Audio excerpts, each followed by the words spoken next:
Berbicara mengenai Bapa, Anak, dan Roh Kudus, mereka melihatnya sebagai suatu perwujudan dari Allah yang Esa. Meskipun memiliki kemiripan dalam menekankan keesaan Allah, ajaran ini ditolak oleh gereja arus utama abad yang ke-20. Gerakan Pentakosta yang menekankan pengalaman pribadi dengan Roh Kudus, karunia-karunia roh, dan kedatangan Kristus yang kedua kali, mulai menyebar dengan cepat di Amerika Selatan, menekankan keesaan mutlak Allah. Mereka percaya bahwa Allah adalah satu roh yang tidak dapat dibagi menjadi pribadi-pribadi yang terpisah. Menganggap sebagai bentuk bidah kuno yang dikenal dengan sebutan modalisme atau sabellianisme. Salam, puji nama Tuhan. Kembali kita bertemu dalam tayangan edukasi Kristen beriman dengan logika yang sehat. Saudaraku yang terkasih, di dalam nama Tuhan Yesus Kristus, Allah yang hidup, Allah yang ajaib, saat ini kita akan belajar bersama tentang sebuah kajian. Saat ini kita akan belajar bersama tentang kajian terhadap ajaran oneness. Dalam kekristenan, paham oneness merujuk pada keyakinan bahwa Allah itu Esa dan tidak terbagi menjadi tiga pribadi yang berbeda, Allah Bapa, Allah Anak, dan Roh Kudus. Sebagaimana dipahami dalam doktrin Tritunggal, penganut paham oneness percaya bahwa Allah Bapa, Allah Anak, yaitu Yesus Kristus, dan Roh Kudus adalah manifestasi atau perwujudan yang berbeda dari satu Allah yang sama. Ajaran oneness ini menegaskan bahwa sebutan Bapa, Anak, dan Roh Kudus itu merupakan sebutan bagi Allah yang Esa, oknum yang berbeda-beda. Ketika oneness berbicara mengenai Bapa, Anak, dan Roh Kudus, mereka melihatnya sebagai suatu perwujudan dari Allah yang Esa. Bapa merupakan sebutan yang berkaitan dengan hubungan sebagai atau dalam hal ini berperan selaku orang tua. Anak sebagai inkarnasi dari Allah dalam bentuk daging melalui pribadi Kristus Yesus Tuhan kita. Sedangkan Roh Kudus merupakan sebutan terhadap aktivitas Allah dalam roh.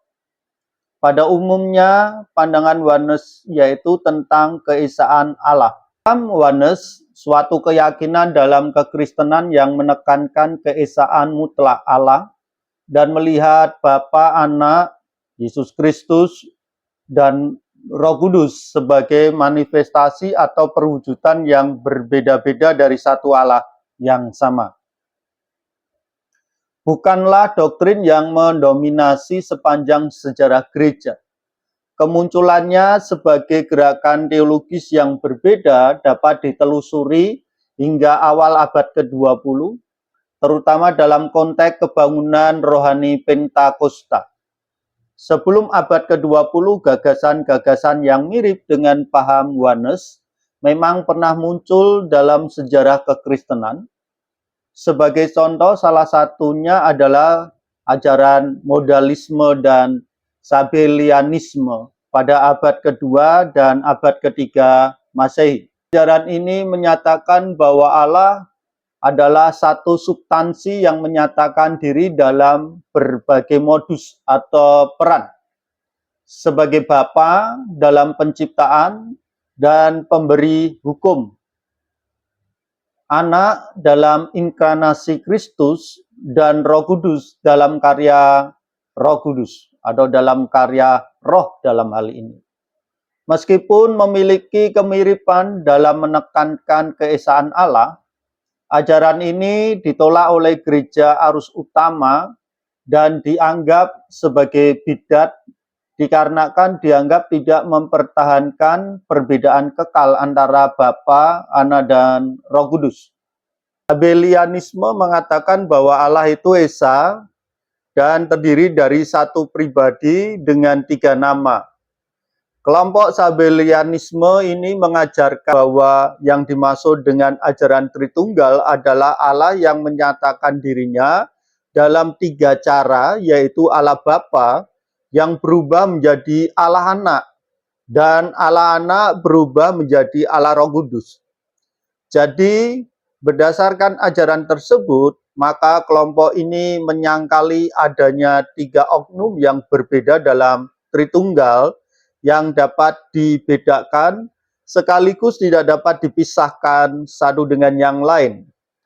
Penganut ajaran ini di masa sekarang yaitu Only Jesus atau Oneness. Setelah masa gereja awal, gagasan-gagasan modalistik muncul kembali dalam berbagai bentuk yang lebih kecil dan terisolasi. Namun paham oneness seperti yang kita kenal hari ini baru ini benar-benar terbentuk dan menyebar luas seiring dengan perkembangan gerakan Pentakosta pada abad yang ke-20.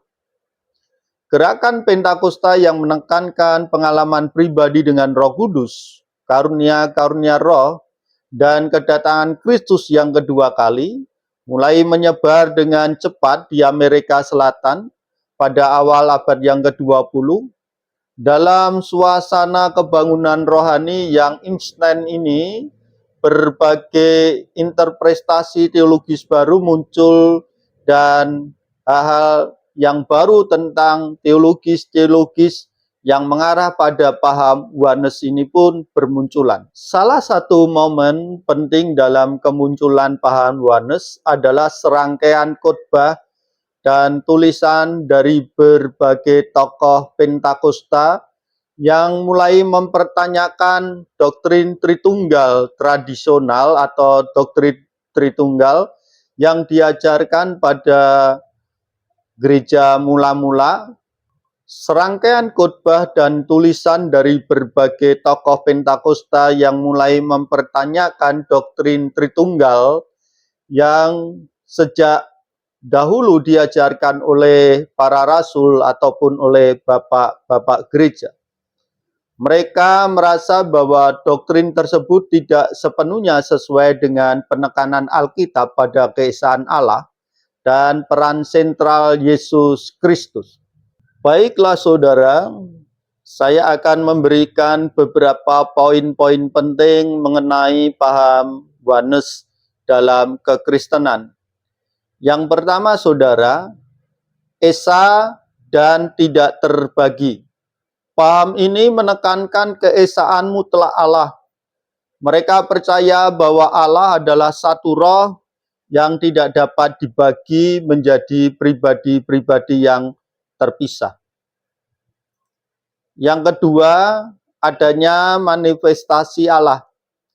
Allah Bapa, Anak dan Roh Kudus dipandang sebagai cara Allah menyatakan dirinya yang berbeda-beda dalam sejarah dan dalam hubungannya dengan umat manusia.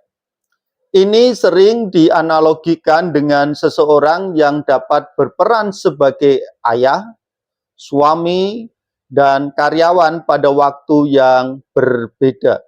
Yesus Kristus sebagai manifestasi utama. Itulah ajaran yang ketiga atau poin yang ketiga.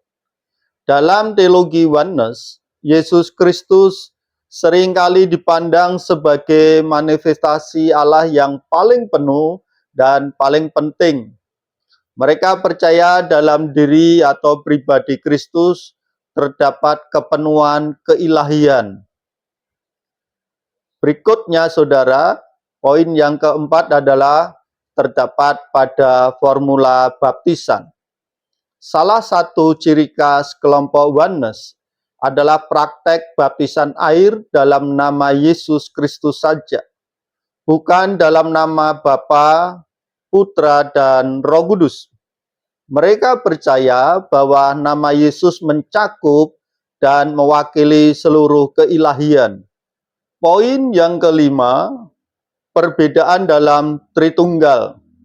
Paham oneness secara fundamental berbeda dengan doktrin Tritunggal yang merupakan keyakinan utama dalam kekristenan.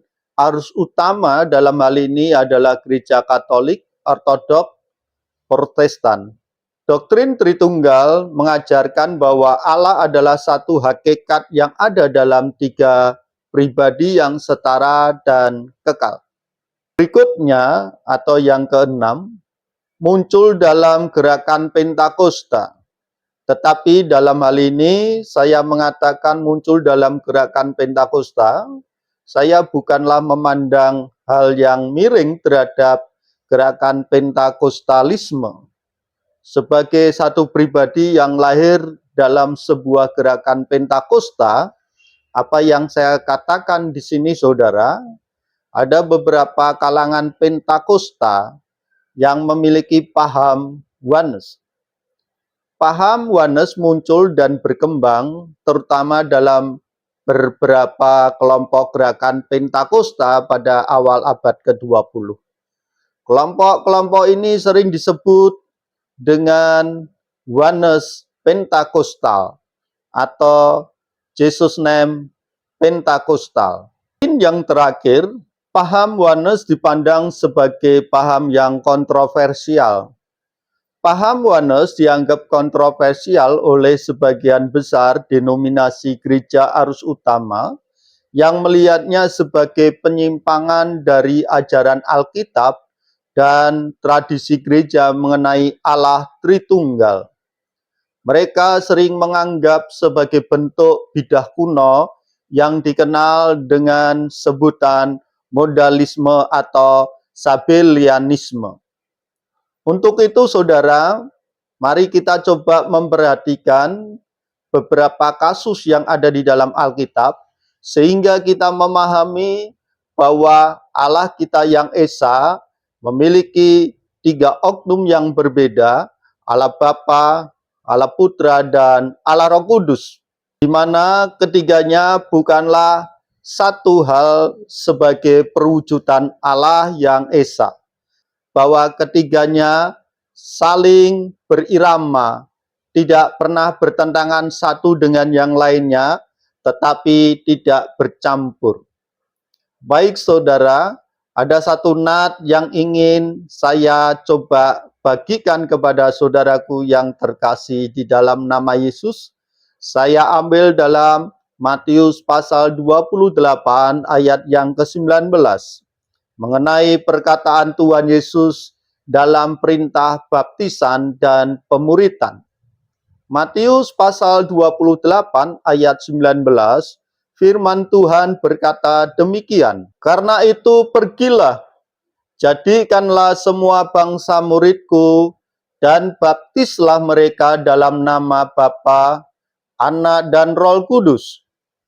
Dalam teks Yunaninya, farse dalam nama Bapa dan Anak dan Roh Kudus mengatakan demikian saudaraku, eisto onomato partos, kaito unio, kaito agio penumatos. Kata tersebut jikalau dijelaskan atau diartikan secara literal saudaraku, kata ais dalam tata bahasa Yunani merupakan preposisi atau kata ganti berfungsi menghubungkan kata benda dan kata ganti. Preposisi menunjukkan hubungan makna seperti lokasi, waktu, arah, atau cara. Kata ais memiliki arti satu. Contoh dalam Nat Markus pasal 14 ayat yang ke-10, di situ diungkapkan di mana Yudas Iskariot, salah seorang dari ke-12 murid. Kata eis atau tis yang digunakan untuk menjelaskan salah seorang dari ke-12 murid. Dengan demikian saudara, jikalau farse atau istilah aisto onoma memiliki pemahaman di dalam nama Bapa, nama Anak, dan nama Roh Kudus. Namun, hal ini bukan berarti tiga Allah dalam arti politeisme, hanya satu dalam tiga pribadi, sebab kata tersebut menggunakan kata benda singular atau tunggal.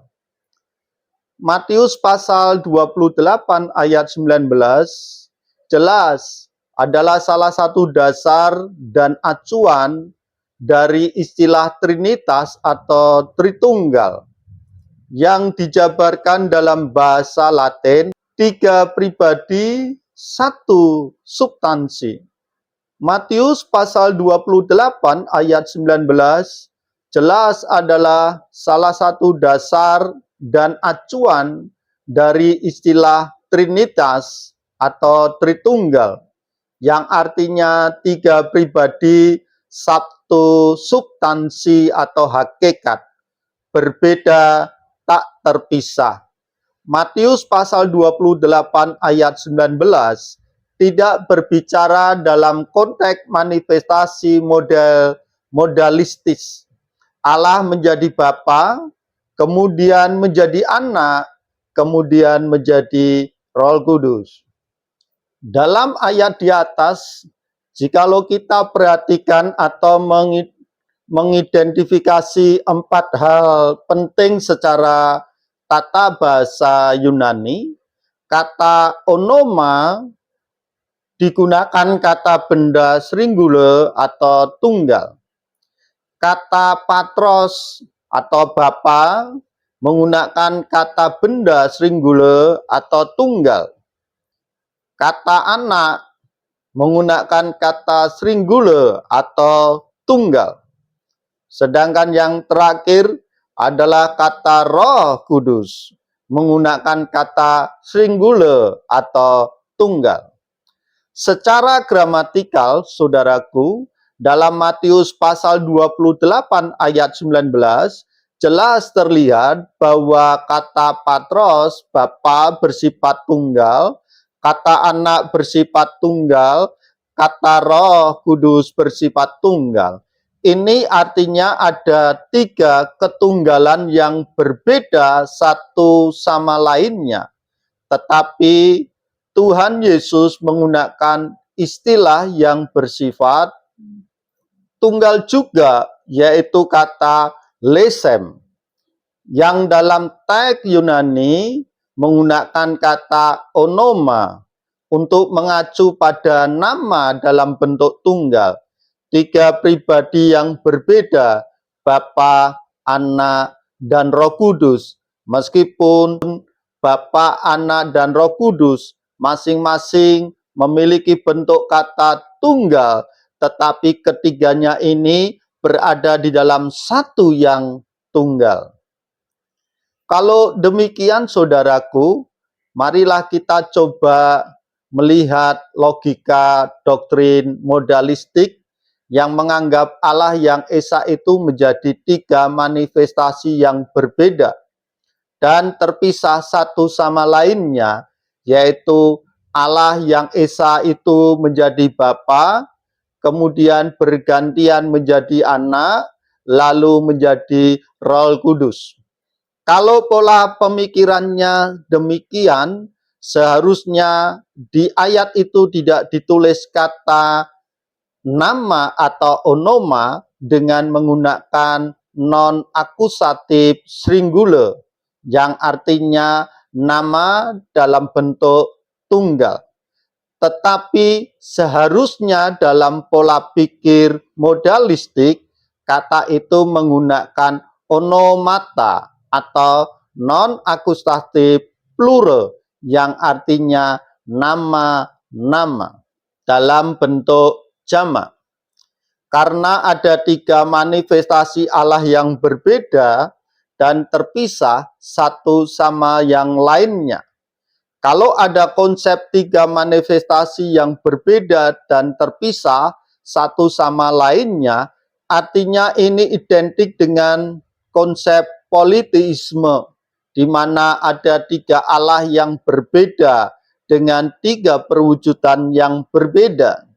Jadi, kalau para penganut ajaran palsu ini mengatakan bahwa Allah yang Esa bermanifestasi menjadi Bapa, kemudian di kemudian waktu bermanifestasi menjadi Yesus atau anak Allah di Bethlehem, lalu kemudian bermanifestasi menjadi Roh Kudus. Artinya konsep pemahaman seperti ini jelas sangat identik dengan konsep politeisme. Lalu saudara, selanjutnya bagaimana dengan istilah baptisan dalam nama Yesus Kristus? Pada hari Pentakosta, Petrus memberitahukan para hadirin, bertobatlah dan hendaklah kamu masing-masing memberi dirimu dibaptis dalam nama Yesus Kristus untuk pengampunan dosamu. Maka kamu akan menerima karunia Roh Kudus. Kisah Para Rasul pasal 2 ayat 38. Perintahnya terkait baptisan adalah supaya dilakukan dalam nama Yesus Kristus. Sebelum itu, saudaraku, Yesus telah mengajar supaya para muridnya membaptis dalam nama Bapa, Anak, dan Roh Kudus di dalam Matius pasal 28 ayat 19. Perbedaan ini menyebabkan tidak sedikit orang bertanya, yang manakah formula yang benar? Apakah yang diajarkan oleh Tuhan Yesus atau perkataan Petrus pada hari Pentakosta, baptis dalam nama Yesus Kristus? Mana yang benar? Tentu kita akan bertanya-tanya. Apakah kita perlu membaptis dalam nama Bapa, Putra, dan Roh Kudus? Ataukah kita membaptis hanya dalam nama Yesus saja? Salah satu penjelasan ialah bahwa Bapa, Putra, dan Roh Kudus adalah Tritunggal. Dibaptis dalam nama salah satu pribadi Allah Tritunggal adalah sama dengan dibaptis dalam nama ketiganya. Akan tetapi, ada penjelasan lain yang mempertimbangkan latar belakang orang yang hadir pada waktu itu. Ketika Tuhan Yesus memberikan amanat agung, Ia sedang mengutus para muridnya ke seluruh dunia demi menjadikan semua bangsa muridnya. Di dalam kitab Injil Matius pasal 28 ayat yang ke-19.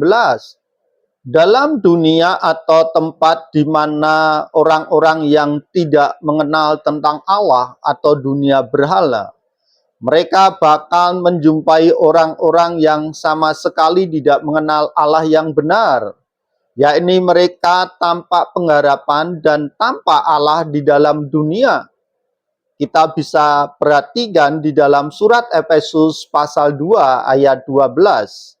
Dalam menyampaikan Injil pada orang-orang ini, para rasul harus mengajar tentang Allah, termasuk keadaan Tritunggalnya. Perhatikan cara Paulus membuka pidatonya pada penduduk Antena di dalam Kisah Para Rasul pasal yang ke-17. Mereka yang menerima Injil dan kemudian dibaptis bakal masuk ke dalam agama yang sama sekali berbeda dari sebelumnya. Dan mereka memeluk pengertian baru tentang Allah. Tentu kontras, Petrus sedang berbicara pada hari Pentakosta, pada masyarakat Yahudi yang sudah memahami sosok Allah Bapa dan Allah Roh. Tentu sebagai kontrasnya, Petrus sedang berbicara pada hari Pentakosta, pada masyarakat Yahudi yang sudah memahami sosok Allah Bapa dan Roh Allah. Yang belum mereka kenal adalah Yesus, Allah Putra, dan tanpa Yesus mereka tidak mungkin selamat. Kita bisa membaca di dalam Kisah Para Rasul pasal 4 ayat yang ke-12. Dalam mengajarkan Injil kepada orang Yahudi, Petrus mengajak mereka dibaptis dalam nama Yesus, yakni menempatkan iman mereka dalam Dia yang telah disalibkan. Mereka telah mengaku Sang Bapa dan Sang Roh, namun mereka belum mengakui Sang Putra. Mereka yang menerima Injil pada hari itu mengabdikan diri pada ketuhanan Yesus. Mereka sudah tidak lagi menolaknya, melainkan mengakui Yesus sebagai Mesias dan satu-satunya harapan keselamatan bagi hidup mereka. Mungkin lebih tepat membaptis orang secara Kristen dalam nama Bapa, Putra, dan Roh Kudus.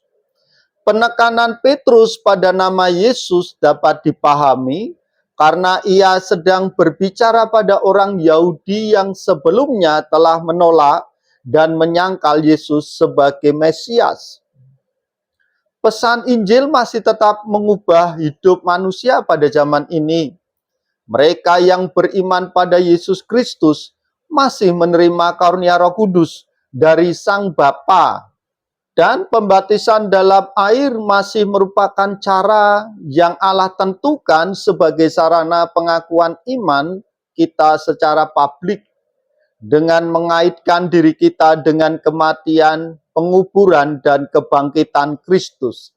Singkatnya, saudaraku, paham oneness dalam kekristenan adalah keyakinan akan Allah yang Esa yang menyatakan diri dalam berbagai cara, termasuk sebagai Bapa, yang kemudian menjadi Anak, yang kemudian menjadi Roh Kudus, di mana Yesus Kristus memegang peranan sentral sebagai manifestasi utama dari Allah.